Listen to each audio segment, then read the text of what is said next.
Bismillahirrahmanirrahim. Assalamualaikum warahmatullahi wabarakatuh.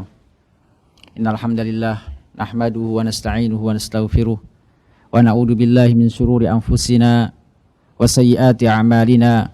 May yahdihillahu fala mudilla lahu wa may yudlil fala hadiya lahu. Asyhadu an la ilaha illallah wahdahu la syarika lahu wa asyhadu anna Muhammadan abduhu wa rasuluh. Amma ba'd. Fa inna asdaqal hadits kitabullah wa khairul hadi hadi Muhammadin sallallahu alaihi wasallam wa syarrul umuri muhdatsatuha fa inna kulla muhdatsatin bid'ah wa kulla bid'atin dhalalah wa kulla dhalalatin finnar.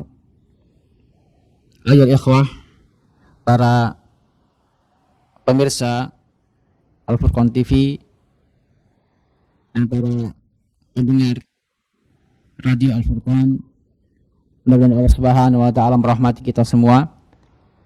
Pada siang yang penuh berkah ini, tak lupa kita memanjatkan syukur kita kepada Allah Subhanahu wa taala, yang mana Allah Subhanahu wa taala masih melimpahkan begitu banyak nikmatnya kepada kita semua, sehingga kita bisa berjumpa kembali melalui Al-Furqan TV atau melalui Radio Al-Furqan,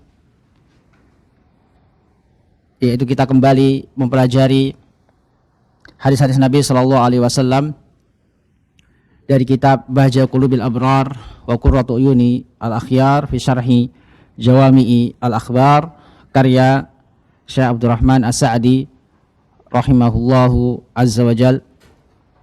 Dan kita masih dalam penjelasan hadis ke-12, hadis Abi Hurairah radhiyallahu taala anhu, yaitu tentang al-mu'min al-qawi khairun wa ahabbu ilallah min al-mu'min ad-dha'if, yaitu seorang mukmin yang kuat itu lebih baik, lebih dicintai oleh Allah Subhanahu wa taala daripada seorang mukmin yang dhaif, yang mana hadisnya panjang sekali dan memiliki faidah-faidah yang banyak. Dan kita sudah sampai pada kalimat atau penjelasan Syekh As-Sa'di dari kalimat dalam hadis ini, yaitu ihris ala ma yanfa'uk wasta'in billah wala ta'jaz. Bersungguh-sungguhlah engkau dalam segala sesuatu yang bermanfaat bagimu dan minta pertolongan kepada Allah Subhanahu wa taala dan janganlah lemah. Syekh As-Sa'di rahimahullahu taala membawakan beberapa faidah dalam penjelasannya terkait tentang perkara-perkara yang bermanfaat yang disebutkan dalam hadis yang mulia ini, yang mana perkara-perkara yang bermanfaat itu ada dua macam. Pertama, perkara-perkara diniyah, al-umur ad-diniyah, yang berkaitan dengan agama atau akhirat. Dan yang kedua, umurun dunyawiyah, perkara-perkara yang berkaitan dengan dunia. Maka kita sebagai seorang muslim dianjurkan, diperintahkan oleh Nabi SAW agar kita semangat dalam hal-hal yang bermanfaat bagi agama kita dan bagi dunia kita. Dan dalam pertemuan sebelumnya juga kita telah kita baca, telah kita sampaikan bahwasanya dalam hadis yang mulia ini terdapat tiga perkara yang penting, yang mana tiga perkara ini apabila diamalkan oleh setiap muslim, maka niscaya Allah Subhanahu wa taala akan memberikan kepadanya kebahagiaan baik di dunia maupun di akhirat. Tiga hal ini disebutkan oleh Nabi SAW dalam kalimat di dalam hadis yang mulia ini, yaitu ihris ala ma yanfa'uk wasta'in billah. Yang pertama ada al-hirsu, yaitu kita bersemangat, kita dituntut oleh Nabi SAW agar kita bahagia di dunia maupun di akhirat. Pertama adalah semangat. Yang kedua, al-hirsu ala ma yanfa', yaitu semangat dalam hal-hal yang bermanfaat. Karena ada sebagian yang bersemangat tapi semangatnya tidak disalurkan kepada hal-hal yang bermanfaat. Dan yang ketiga, di samping kita memiliki keinginan Bisa kita memiliki semangat, kegigihan, ambisi untuk mengerjakan segala yang bermanfaat. Itu pertama cukup. Makanya Nabi SAW mengatakan wasta'in billah.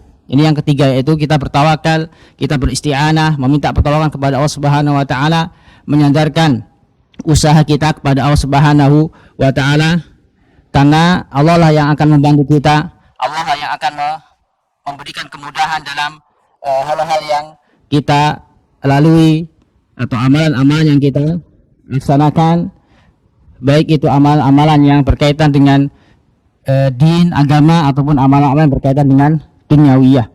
Maka apabila kita ingin meraih kebahagiaan baik di dunia maupun di akhirat, maka di sini Nabi SAW menyebutkan tiga hal. Yang pertama ada al-hirsu, yaitu semangat. Yang kedua, kita salurkan semangat itu dalam hal-hal yang bermanfaat, baik manfaat yang kembali kepada agama atau manfaat yang kembali kepada dunia. Yang kedua, kita tak lupa memohon pertolongan, menyandarkan diri kita kepada Allah Subhanahu wa taala. Kemudian beliau juga menjelaskan di antara faedah dari hadis yang mulia ini juga bahwasanya perkara-perkara yang bermanfaat, khususnya yang berkaitan dengan agama, itu seluruhnya kembali kepada dua hal. Pertama, al-ilmu nafi' dan juga al-amal saleh, yaitu ilmu yang bermanfaat dan juga amal yang saleh. Karena orang yang bahagia, orang yang memiliki ilmu yang bermanfaat, pasti dia akan bahagia, pasti hidupnya akan berbahagia baik di dunia maupun di akhirat. Demikian juga orang yang diberikan taufik oleh Allah Subhanahu wa taala, diberikan kemudahan oleh Allah Subhanahu wa taala untuk mengamalkan ilmu yang dia miliki, sehingga dia beramal di atas ilmu, tentu orang tersebut adalah orang yang paling bahagia di dunia ini. Dan pada pertemuan sebelumnya juga telah dijelaskan oleh Syekh As-Sa'di terkait cara-cara untuk meraih ilmu yang bermanfaat, yaitu ilmu yang dapat mensucikan hati dan ruh kita, dan juga ilmu yang mengantarkan kita kepada kebahagiaan baik di dunia maupun di akhirat. Di antaranya adalah dengan kita memulai dalam menuntut ilmu, kita mulai dari menghafal Al-Quran, kita mulai dari ilmu-ilmu yang ringkas, ilmu-ilmu yang ditulis oleh para ulama dalam kitab-kitab mereka. Maka seorang thalibul ilm mengawali perjalanan menuntut ilmu dimulai dari hal-hal yang ringkas, dari tulisan-tulisan para ulama, bukan mengawali dengan membaca kitab-kitab yang tebal, padahal dia belum menguasai ilmu bahasa Arab atau ilmu-ilmu alat yang lain yang dibutuhkan dalam mempelajari ilmu agama. Ini di antara cara yang disebut oleh muallif, oleh Syekh As-Sa'di, terkait cara-cara dalam menuntut ilmu sehingga ilmu yang dia cari menghasilkan ilmu yang bermanfaat. Selanjutnya, perkara yang kedua, perkara yang bermanfaat yang kembali kepada agama adalah beramal saleh. Beramal saleh. Disebutkan oleh Syekh As-Sa'di rahimahullah taala, wa amma al-amru tsani. Adapun perkara yang kedua dari perkara-perkara yang bermanfaat yang seharusnya setiap muslim berusaha mengamalkannya, berusaha melaluinya, yaitu al-amal saleh. Setelah kita diberikan ilmu oleh Allah Subhanahu wa taala, diberikan taufik oleh Allah Subhanahu wa taala untuk menuntut ilmu, maka kita berusaha untuk mengamalkan ilmu yang kita pelajari, ilmu yang kita cari, yaitu dengan beramal saleh. Wa amal amru tsani, adapun perkara yang kedua yaitu al-amal saleh, beramal saleh. Diisyaratkan oleh Allah Subhanahu wa taala dalam surat At-Taubah terkait al-amal saleh. Allah Subhanahu berfirman, "Huwallazi arsala rasulahu bil huda wa dinil haq liyudhhirahu 'ala ad-dini kullih walau karihal musyrikun." Dialah Allah Subhanahu wa taala yang mengutus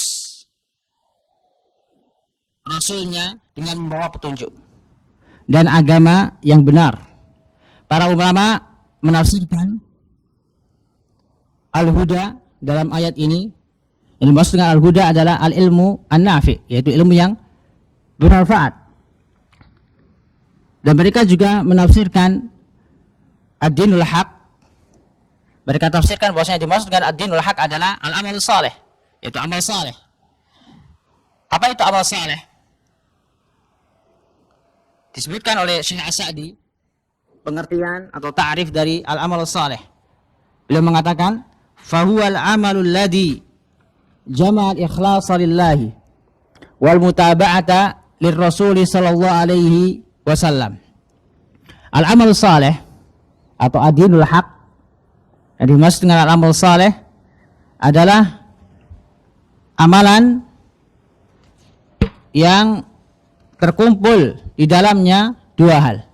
Yang pertama adalah al-ikhlas lillah, yaitu ikhlas semata-mata ia tujukan untuk Allah Subhanahu wa taala. Ia beramal hanya untuk Allah Subhanahu wa taala. Dan yang kedua, al-mutaba'ah lir-rasul sallallahu alaihi wasallam. Ia beramal sesuai dengan petunjuk Nabi SAW, mengikuti Nabi sallallahu alaihi wasallam. Ini yang disebut dengan al-amal saleh. Selanjutnya beliau juga mengatakan wa huwa taqarrubu ila Allah. Yang dimaksud dengan al-amal saleh juga yaitu upaya mendekatkan diri kepada Allah Subhanahu wa taala. Dengan apa? Bi'tiqadi ma yajibu lillahi min sifatil kamal. Dengan meyakini bahwasanya atau apa-apa yang wajib bagi Allah Subhanahu wa taala dari sifat-sifat yang sempurna. Jadi seorang apabila mengakui bahwasanya dia beramal saleh, maka hendaknya dia meyakini. Yang pertama kali dia meyakini bahwasanya Allah Subhanahu wa taala memiliki sifat-sifat yang sempurna. Wa ma yastahiquhu ala ibadi minal ubudiyah. Dan apa saja yang menjadikan hak Allah Subhanahu wa taala yang wajib diyakini oleh hambanya berupa al-ubudiyah atau ibadah. Karena di antara hak Allah Subhanahu wa taala, Allah Subhanahu wa taala wajib diibadahi. Hanya Allah Subhanahu wa taala sajalah zat yang kita ibadahi, yang mana kita menghambakan diri kita kepada Allah Subhanahu wa taala saja dan menjauhkan diri kita dari perbuatan syirik. Wa tanzihi amma la yaliqu bi jalalihi, dan mensucikan Allah Subhanahu wa taala dari apa-apa yang tidak sesuai, yang tidak layak bagi dengan kemuliaan Allah Subhanahu wa taala. Wa tasdiqihi wa tasdiqi rasulihi fi kulli khabarin akhbara bihi amma ma madha. Termasuk amal saleh juga kita membenarkan apa saja yang datang dari Allah Subhanahu wa taala, apa saja yang Allah Subhanahu wa taala kabarkan dalam Al-Qur'an, dan juga kita membenarkan utusannya yaitu Nabi SAW dalam setiap yang beliau kabarkan, baik hal itu berkaitan dengan perkara-perkara yang telah lalu, wa ammal istaqbal, dan perkara-perkara yang akan datang, anir rusul, atau perkara-perkara tentang rasul, wal kutub, atau terkait dengan kitab-kitab yang Allah Subhanahu wa taala turunkan, wal malaika, atau terkait dengan malaikat-malaikat, wa ahwalil akhirah, dan juga keadaan-keadaan di akhirat kelak, wal jannah wan nar, dan tentang surga, tentang neraka, wasawab wal iqab, tentang pahala dan tentang hukuman atau siksaan, wa ghairu dzalik, dan yang lainnya. Ini adalah perkara-perkara ghaibiyat, perkara-perkara ghaib yang wajib diyakini oleh setiap muslim.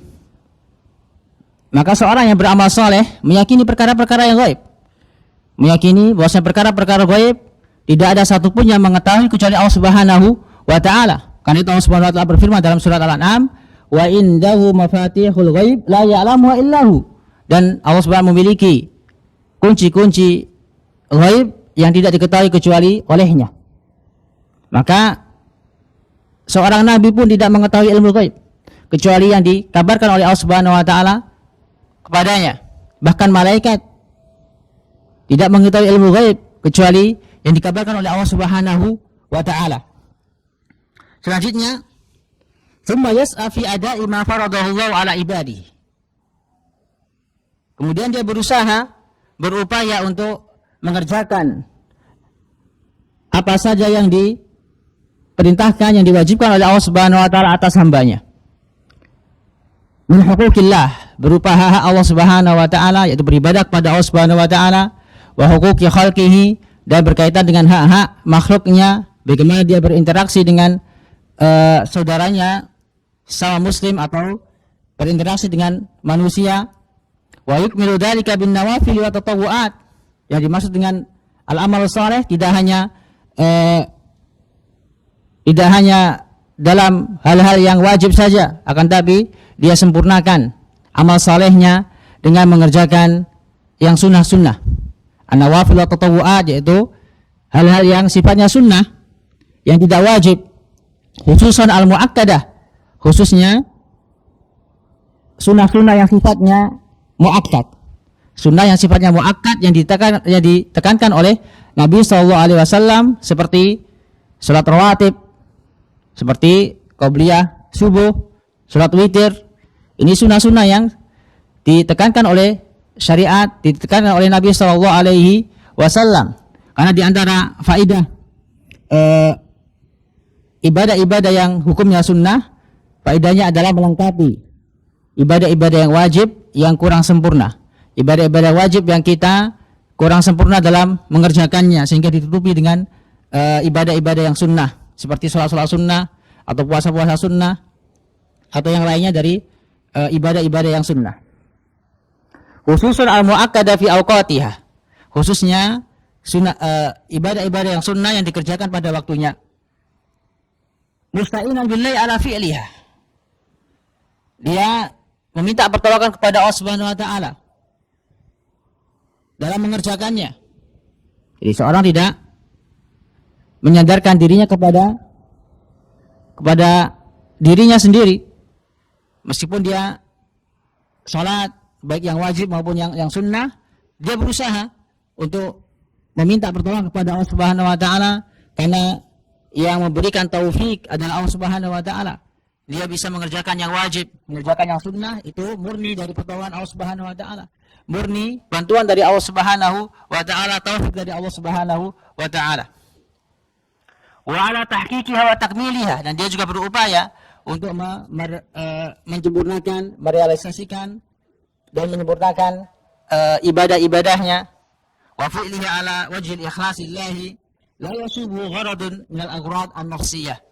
Dan juga ketika dia mengerjakan amal tersebut, dikerjakan dengan ikhlas, di mana tidak tercampuri dengan tujuan atau ambisi-ambisi pribadi atau ambisi-ambisi duniawi.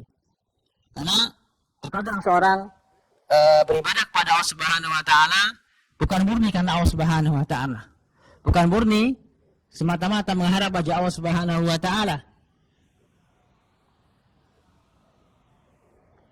Terkadang seorang beribadah karena ingin meraih dunia, meraih popularitas, agar diberikan oleh Allah Subhanahu wa taala kekuasaan, wanita, harta atau yang lain. Ini termasuk ambisi-ambisi yang tercela, yang dapat menghapus amalan seorang hamba. Apabila demikian, maka akan sia-sia amalannya, akan sia-sia ibadah yang dia lakukan apabila dia kerjakan bukan selain Allah Subhanahu wa taala atau untuk tujuan selain Allah Subhanahu wa taala. Selanjutnya, kata Syekh As-Sa'di rahimahullah, wa kadzalika yataqarrabu ila Allah bi tarkil muharramat. Jadi orang yang beramal saleh adalah orang yang bertaqarrub, mendekatkan diri kepada Allah Subhanahu wa taala dengan menjauhi segala sesuatu yang diharamkan olehnya, dengan menjauhi hal-hal yang diharamkan oleh Allah Subhanahu wa taala. Wa khususan allati tad'u ilaiha nufus, khususnya hal-hal yang haram yang senantiasa mengajak kepada hawa nafsu manusia, yang senantiasa hawa nafsu manusia condong atau cenderung kepadanya. wa tamilu ilaiha. Karena di antara hal-hal yang diharapkan oleh Allah Subhanahu wa taala itu ada yang sangat dicintai oleh hawa nafsu. Seperti contohnya zina atau hal-hal yang dapat menjerumuskan seorang ke dalam maksiat, ke dalam perbuatan yang diharapkan oleh Allah Subhanahu wa taala yang sangat dicintai oleh hawa nafsu. Maka seorang yang beramal saleh, termasuk amal saleh adalah meninggalkan segala sesuatu yang diharapkan oleh Allah Subhanahu wa taala, khususnya yang sangat dicintai oleh hawa nafsu. Fa yataqarrab ila rabbi bitarkiha, maka dia mendekatkan diri kepada Allah Subhanahu wa taala dengan meninggalkan hal-hal yang haram tersebut lillah, yaitu untuk Allah Subhanahu wa taala, bukan karena takut dilihat orang lain, bukan karena faktor-faktor yang lain, tapi dia murni, dia meninggalkan maksiat, meninggalkan yang diharapkan oleh Allah Subhanahu wa taala karena takut akan iqab Allah Subhanahu wa taala. Dia takut akan murka Allah Subhanahu wa taala, dia takut akan siksaan Allah Subhanahu wa taala. Kama yataqarrabu ilaihi bi fi'l ma'murat. Dia meninggalkan yang diharapkan oleh Allah Subhanahu wa taala sebagaimana dia bertaqarrub, mendekatkan diri kepada Allah Subhanahu wa taala dengan mengerjakan yang diperintahkan oleh Allah Subhanahu wa taala. Jadi beramal saleh itu bukan hanya kita mengerjakan yang diperintahkan oleh Allah Subhanahu wa taala saja. Kita juga berupaya mendekatkan diri kepada Allah Subhanahu wa taala dengan menjauhi maksiat, menjauhi segala yang diharapkan oleh Allah Subhanahu wa taala. Maka apa hasilnya? Kata Syekh As-Sa'di, "Fama tawfiqal abdu li suluki hadha at-tariqi fil 'amali wasta'ana Allah 'ala dzalika aflaha wa anjah." Kata Syekh As-Sa'di rahimahullah, maka kapanpun selama seorang tersebut diberikan taufik oleh Allah Subhanahu wa taala untuk menempuh jalan ini, yaitu jalan untuk beramal saleh yang disebutkan oleh Syekh As-Sa'di tadi, yaitu dengan meninggalkan yang diharapkan oleh Allah Subhanahu wa taala dan mengerjakan yang diperintahkan oleh Allah Subhanahu wa taala, dan juga ista'ana Allah 'ala dzalik, dan dia juga meminta pertolongan, bantuan dari Allah Subhanahu wa taala, maka apa hasilnya? Aflaha wa anjah. Maka dia akan tergolong sebagai orang-orang yang beruntung, orang-orang yang sukses, orang-orang yang bahagia di dunia maupun di akhirat. Wa kana kamaluhu bihasabi ma qama bihi min hadhil umur wa naqsu bihasabi ma fatahu minha. Adapun kesempurnaan amalnya, kesempurnaan amal yang dia lakukan itu sesuai dengan atau tergantung dari perkara-perkara yang dia laksanakan. Perkara-perkara yang dia laksanakan dan usaha-usaha yang dia lakukan dalam beramal saleh. Demikian juga naqsuhu, kekurangan amal saleh tersebut sesuai dengan yang luput darinya. Sesuai dengan yang luput darinya dari perkara-perkara yang disebut oleh As-Sa'di rahimahullahu taala. Maka apabila seorang ingin beramal saleh, hendaknya dia memperhatikan hal-hal yang tadi sudah disebutkan oleh Syekh As-Sa'di rahimahullahu taala. Maka kesimpulan dari faedah yang disebutkan oleh Syekh As-Sa'di bahwasanya al-amal saleh itu mencakup perkara-perkara hati atau keyakinan, dan juga al-amaliyah, yaitu amalan-amalan yang dikerjakan oleh anggota badan. Karena tadi disebutkan bahwasanya al-amal saleh itu diantaranya adalah meyakini apa saja yang wajib bagi Allah Subhanahu wa taala dari sifat-sifat yang sempurna, dan diantara sifat-sifat atau kita meyakini bahwasanya Allah Subhanahu wa taala memiliki sifat-sifat yang sempurna, kita mensucikan Allah Subhanahu wa taala dari sifat-sifat yang kurang sempurna, dan juga kita mempercayai perkara-perkara yang gaib. Karena seorang yang beramal tentunya didasari dengan keyakinan. Didasari dengan keyakinan yang kuat, iman yang kuat. Karena berapa banyak orang yang beramal saleh tapi niatnya kurang baik. Beramal saleh tapi tidak sesuai dengan tuntunan Nabi sallallahu alaihi wasallam. Kita bisa lihat bagaimana firqah Khawarij. Bagaimana kelompok Khawarij yang dikatakan oleh Nabi sallallahu alaihi wasallam, tahkiruna salatakum ala salatihim. Kalian merasa sedikit, merasa kurang, sholat-sholat kalian terlihat kurang dibandingkan sholat-sholat mereka, merasa kurang dibandingkan sholat-sholat mereka.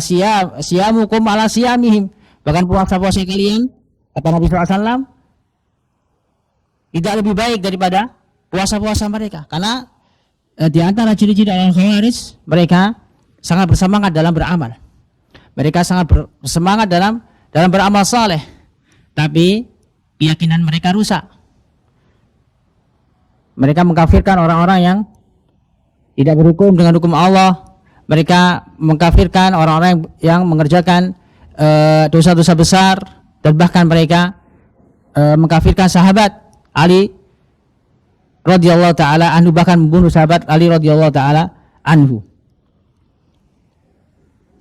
Maka seorang yang beramal saleh hendaknya dia meyakini atau mendasari amal saleh dia dengan niat yang ikhlas dan juga sesuai dengan petunjuk Nabi Shallallahu Alaihi Wasallam, sehingga dia akan berbahagia, dia akan beruntung kelak di akhirat. Selanjutnya beliau menjelaskan, wa ammal umur an-nafi'ah fid dunya. Adapun perkara-perkara yang bermanfaat di dunia. Jadi kita sudah masuk dalam bagian kedua dari perkara-perkara yang bermanfaat. Sebelumnya Syekh As-Sa'di menyebutkan bahwasanya perkara-perkara yang bermanfaat itu ada dua, yaitu perkara-perkara bermanfaat yang berkaitan dengan agama, yang mana kembalinya kepada dua perkara, yaitu ilmu yang bermanfaat dan juga al-amal saleh, amal saleh. Yang kedua, perkara-perkara yang bermanfaat adalah perkara-perkara yang berkaitan dengan dunia.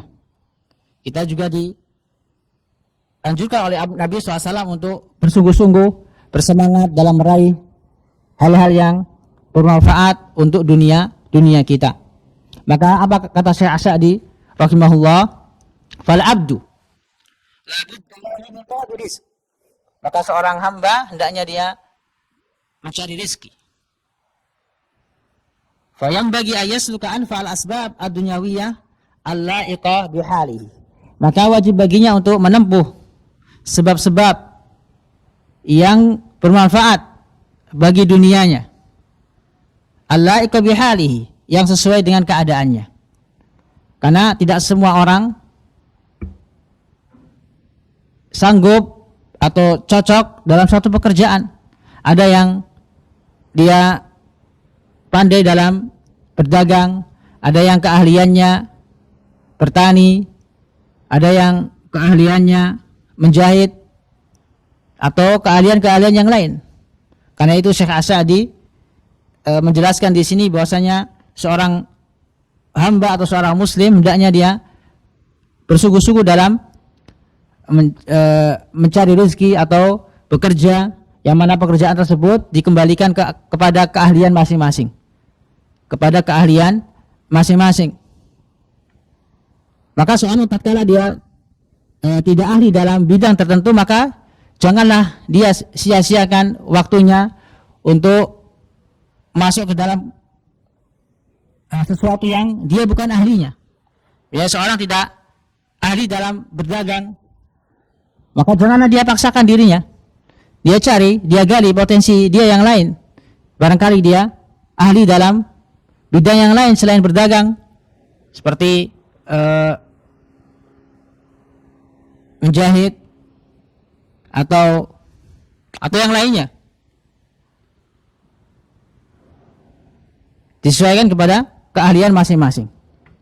Karena terkadang orang membuang-buang hartanya karena fokus pada sesuatu yang pada dasarnya dia bukan ahli dalam bidang tersebut.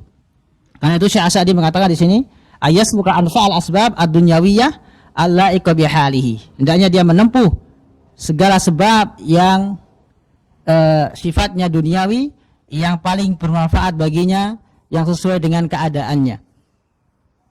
Wadhalika yakhtalifu bi ikhtilafin nas. Yang demikian itu berbeda-beda sesuai dengan perbedaan kondisi manusia.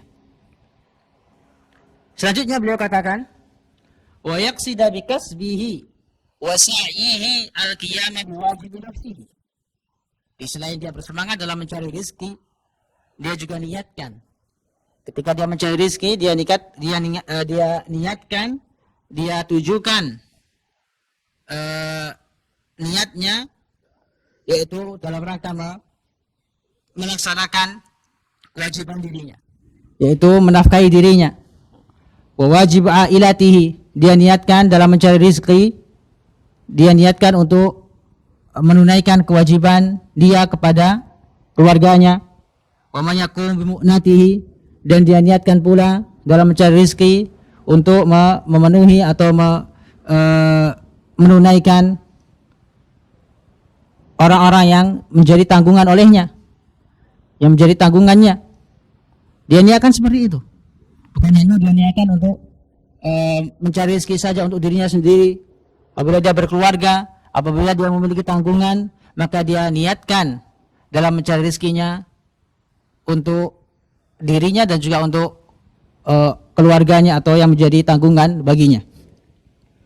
Wa yanwil kafafa wal istighna bi talabi anil khalq, dan juga dia meniatkan, dia tujukan dalam mencari rezeki, dia niat dalam mencari rezeki, yaitu dalam rangka menahan dirinya dari meminta-minta kepada orang lain, agar dia mencukupkan dirinya, agar dia tidak meminta-minta kepada orang lain. Karena orang yang tidak memiliki sesuatu, kebanyakan apa? Terjatuh kepada meminta-minta. Meminta-minta padahal dia mampu untuk bekerja. Berapa banyak orang yang berputus asa, orang yang tidak tahu kemampuan dirinya, akhirnya dia meminta-minta kepada orang lain. Padahal hal ini sangat dilarang oleh Nabi Shallallahu Alaihi Wasallam, sangat dibenci oleh Nabi Shallallahu Alaihi Wasallam. Maka seorang yang memiliki kemampuan, memiliki keahlian, janganlah dia berputus asa. Janganlah dia berputus asa. Janganlah dia ini meminta-minta kepada orang lain, berpangku tangan pada orang lain. Maka hendaknya dia menyerahkan dirinya kepada Allah Subhanahu wa taala, meminta kepada Allah Subhanahu wa taala. Wa kadzalika yani bi sa'i wa kasbi taksila ma taqumu bihi al-ubudiyat al-maliyah. Dan juga tatkala dia mencari rezeki, dia niatkan ketika dia bekerja, dia niatkan untuk agar bisa melaksanakan ibadah-ibadah yang wajib. Ibadah-ibadah yang wajib yang berkaitan dengan harta. Al-ibadah al-maliyah. Ibadah-ibadah yang berkaitan dengan harta seperti zakat. Seperti zakat. Karena orang yang ingin membayar zakat, ingin melaksanakan ibadah atau rukun Islam yang ketiga, dia harus memiliki harta. Dia harus memiliki harta, dan harta tidaklah diraih kecuali dengan bekerja, kecuali dengan berusaha menempuh sebab-sebab yang akan mengantarkan dia kepada yang dia inginkan, yaitu berupa melaksanakan ibadah-ibadah yang berkaitan dengan harta, yaitu seperti membayar zakat, baik yang wajib maupun yang sunnah. Minaz zakati wa shadaqah, berupa zakat maupun sedekah. Wa nafaqat al khairiyah al khassa wal 'amah mimma yatawaqqaf 'alal mal, dan juga berkaitan dengan nafkah-nafkah yang baik sifatnya khusus maupun yang umum, yang hal itu berkaitan dengan harta. Selanjutnya beliau jelaskan wa yaqsidul makasib at-thayyibah, dan juga dia berusaha untuk bekerja, mencari pekerjaan yang baik, pekerjaan yang halal. Mutajannibul makasibil khabithah al muharramah, dia berusaha untuk menghindari, menjauhi pekerjaan-pekerjaan yang haram, pekerjaan-pekerjaan yang keji dan haram, yang dimurkai oleh Allah Subhanahu wa taala, seperti mencuri atau riba atau yang lain, pekerjaan-pekerjaan yang menghasilkan sesuatu yang diharamkan oleh Allah Subhanahu wa taala, seperti riba dan yang lainnya. Fa mata kana talabul abdi wa sa'yu fid dunya li hadhil maqasid al jalilah wa salaka anfa'a tariqin yarahu munasiban li halihi kanat harakatuhu wa sa'yuhu qurbatan yataqarrabu ila Allahi bihi. Maka kapanpun seorang hamba dalam dia mencari rezeki, dalam dia melalui kehidupan dunia, yang mana dia melalui kehidupan dunia yaitu dalam mencari rezeki dengan maksud-maksud yang mulia ini, dan dia menempuh jalan yang paling bermanfaat baginya, yang sesuai dengan keadaannya, maka segala gerak-geriknya, segala usahanya itu dinilai sebagai qurbah, ibadah yang dia mendekatkan diri kepada Allah Subhanahu wa taala dengannya.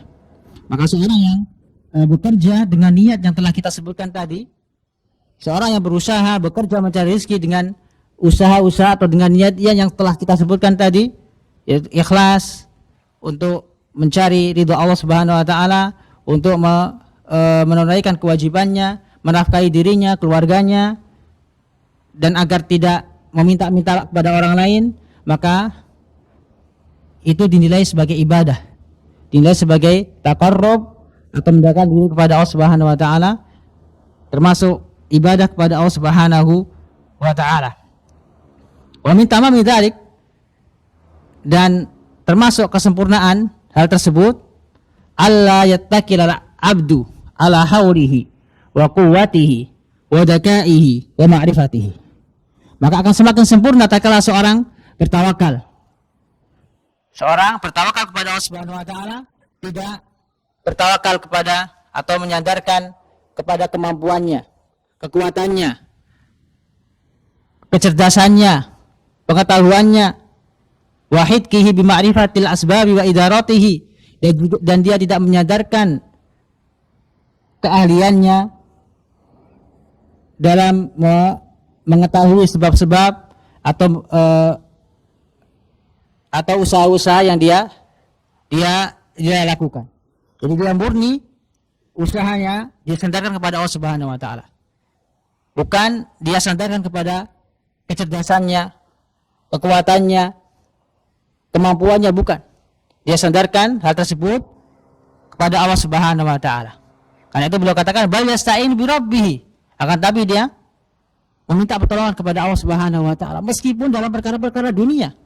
Meskipun dalam perkara-perkara dunia dia sandarkan, dia meminta pertolongan kepada Allah Subhanahu wa taala, bertawakal kepada Allah Subhanahu wa taala.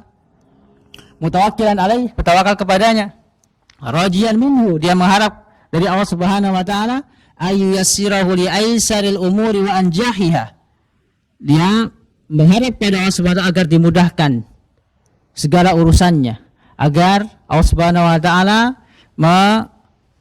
menjadikan dia sukses, menjadikan dia mudah dalam meraih cita-citanya atau keinginannya. Wa aqrabu wa tahsila li muradihi, dan Allah Subhanahu wa taala mudahkan dia dalam meraih keinginannya. Wa yas'al rabbahu ayyubarika lahu fi rizqi, dan dia juga meminta kepada Allah Subhanahu wa taala agar diberkahi rezekinya. Agar diberkahi rezekinya oleh Allah Subhanahu wa taala. Maka di sini kita bisa mengambil manfaat dari penjelasan Syekh Sa'di, bahwasanya dalam urusan dunia pun kita hendaknya bertawakal kepada Allah Subhanahu wa taala, yaitu dengan menempuh sebab-sebab, baik sebab yang sifatnya kauni ataupun sifatnya syar'i, dengan berdoa, dengan usaha yang halal, bukan usaha-usaha yang haram yang dimurkai oleh Allah Subhanahu wa taala atau yang dilarang oleh Allah Subhanahu wa taala, yang tentunya dengan niat yang ikhlas semata-mata karena Allah Subhanahu wa taala. Kalau kita melihat burung saja, burung atau hewan-hewan yang lain, mereka mencari rezeki, mereka berusaha, tidak diam diri, berusaha untuk mencari makanan. Karena Nabi SAW pernah bersabda, mana diriwayatkan oleh Imam Ahmad dan yang lainnya dari sahabat Umar bin Khattab radhiyallahu taala anhu, Nabi SAW bersabda, "Lau kuntum tawakkaltum 'ala Allah haqqa tawakkuli la razaqakum kama yarzuqut tayr yaghdu khumasan wa yaruhu bitanan."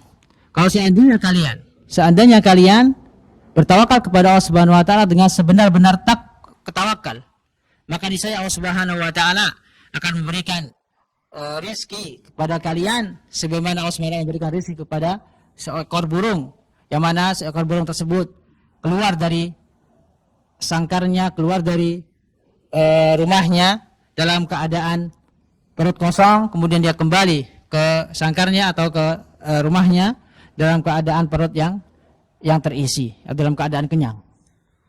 Maka dalam perkara dunia pun kita hendaknya berusaha untuk bersemangat mencari rizki atau mencari hal-hal yang bermanfaat untuk dunia kita, yang tentunya kita iringi dengan isti'anah, meminta pertolongan kepada Allah Subhanahu wa taala. Maka ini adalah tawakal, untuk tawakal kita kepada Allah Subhanahu wa taala. Selanjutnya beliau menjelaskan tentang rizki yang berkah. Karena seorang hamba menginginkan keberkahan dari Allah Subhanahu wa taala, agar Allah Subhanahu berikan keberkahan dalam rizki, dalam hartanya, dalam ilmunya.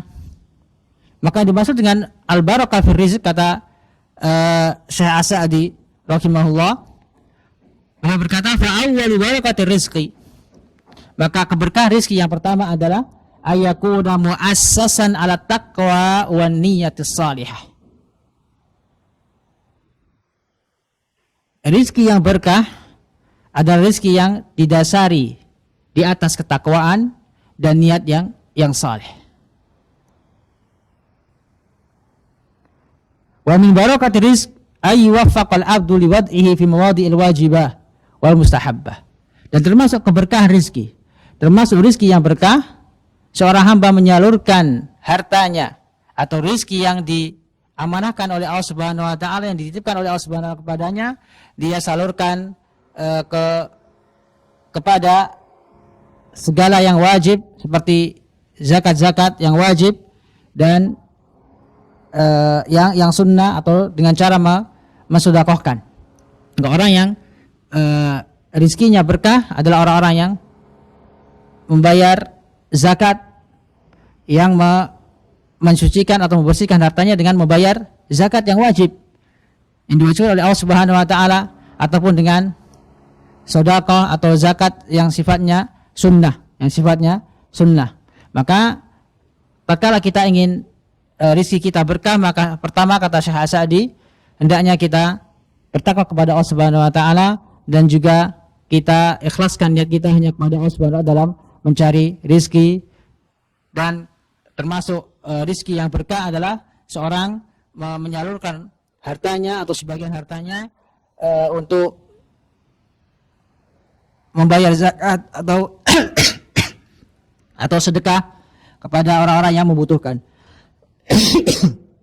Selanjutnya beliau memberikan contoh yang lain terkait rizki yang berkah. Dan barokah rizki, di antara keberkahan rizki, Allah yansal abdu al-fadla fil muamalah. Hendaknya seorang hamba tidak lalai dalam keutamaan dalam bermuamalah. Kama qala ta'ala, sebagaimana Allah Subhanahu wa taala berfirman, wala tansabul fadla bainakum. Dan janganlah kalian lalai atau lupa keutamaan di antara kalian. Keutamaan di antara kalian. Maksudnya apa? Kata Syekh As-Sa'di, bitaisir al-musirin. Termasuk keberkahan rizki, seorang memudahkan saudaranya, memudahkan orang-orang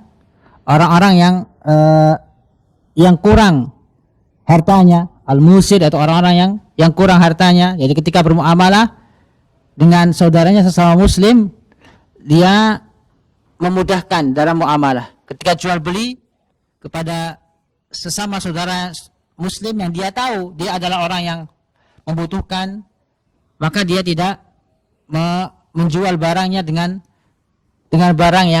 harga yang mahal, karena dia tahu bahwasanya saudaranya sangat membutuhkan.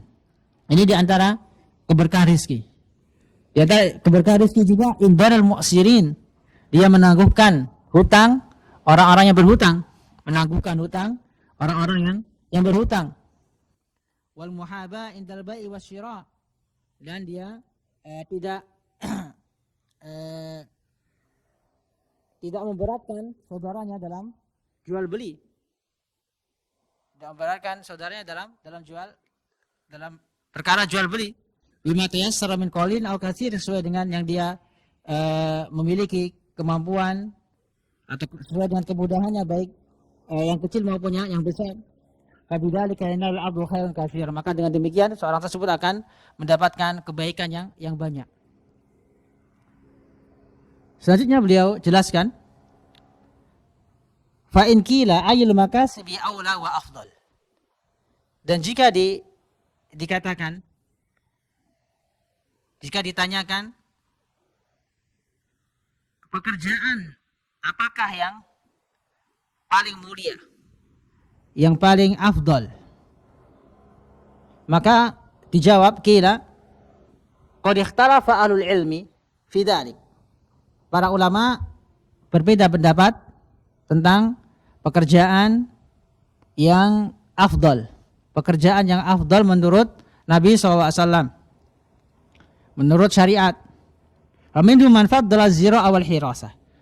Di antara para ulama ada yang mengutamakan pekerja tani atau bercocok tanam. Jadi di antara pekerjaan yang mulia, pekerjaan yang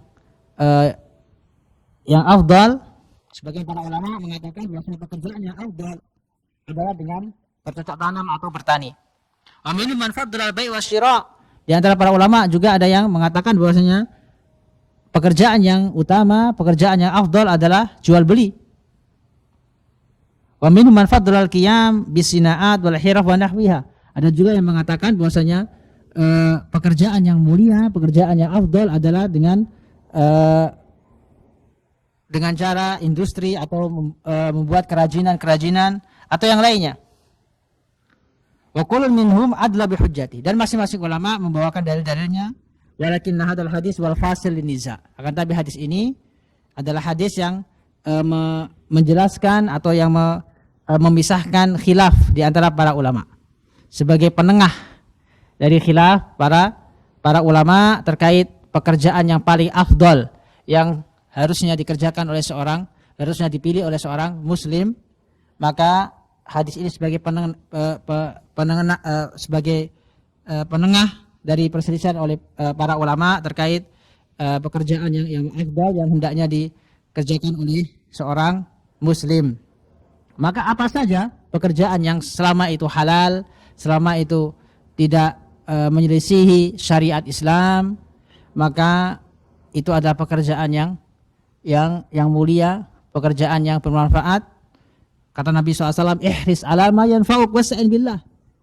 Bersungguh-sungguhlah terhadap segala sesuatu atau apa-apa yang bermanfaat bagimu, yang mencakup perkara-perkara dunia maupun perkara-perkara agama.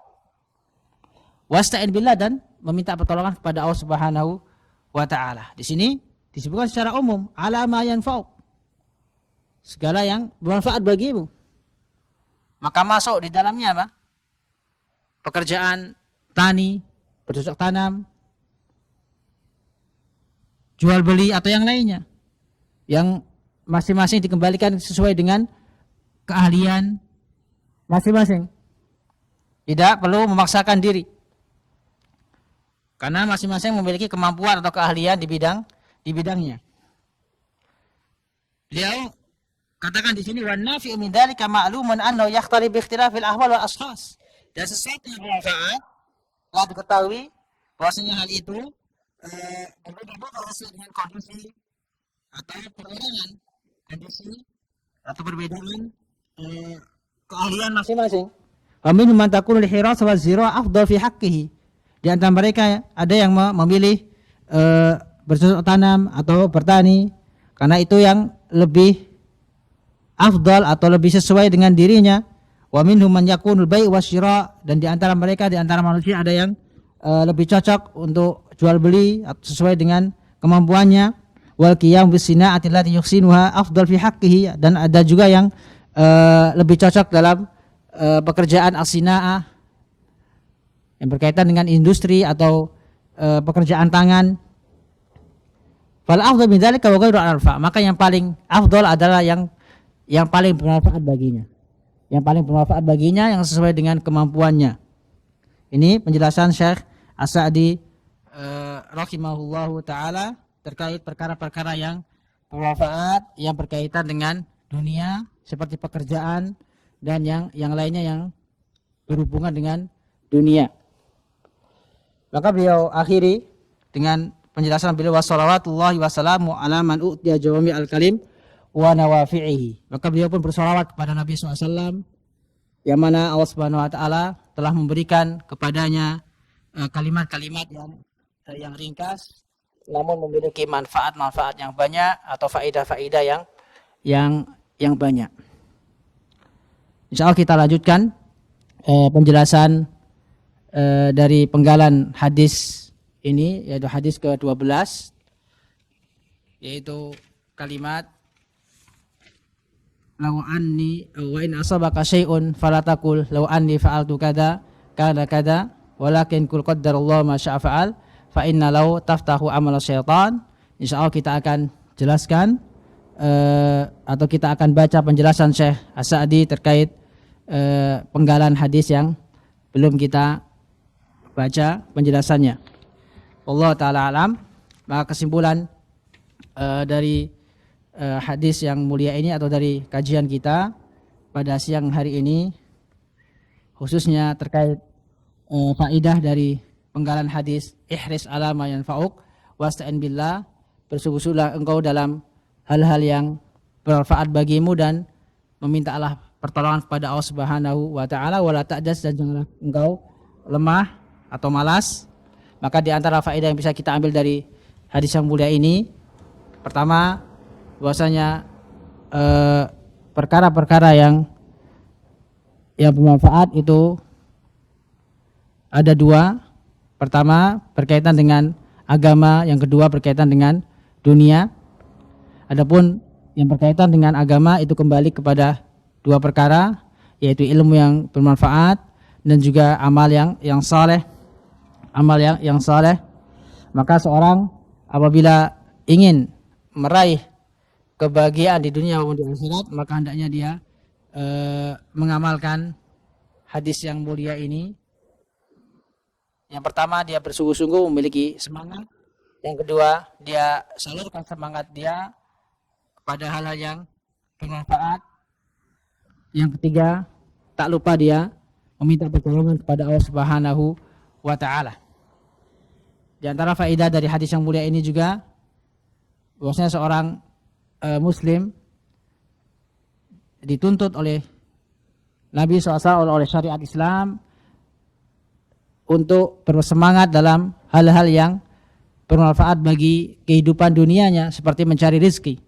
Seperti mencari rezeki atau bekerja, dia niatkan dalam bekerja untuk menafkahi dirinya, menafkahi keluarganya, atau menafkahi orang-orang yang menjadi tanggungannya. Dan juga dia niatkan pula dalam bekerja, dia niatkan agar dia cukup dan tidak sampai meminta-minta kepada orang lain. Dan juga dia berusaha untuk meninggalkan pekerjaan-pekerjaan yang haram, yang dimurkai atau yang dilarang oleh Allah Subhanahu wa taala, dan tak lupa dia meminta pertolongan kepada Allah Subhanahu wa taala agar dimudahkan dalam pekerjaannya, agar dimudahkan dalam langkahnya, dan agar diberkahi usahanya. Diberkahi usahanya. Nah, kita cukupkan sampai di sini. Mudah-mudahan yang sedikit yang bisa kita pelajari pada kesempatan yang mulia ini kita bisa mengambil manfaat. Wallahu taala alam. Kita akhiri dengan bacaan kafaratul majlis. Subhanakallahumma wa bihamdika asyhadu an la ilaha illa anta astaghfiruka wa atubu ilaik. Wassallallahu ala Muhammadin wa ala alihi washabihi wasallam. Wassalamualaikum warahmatullahi wabarakatuh.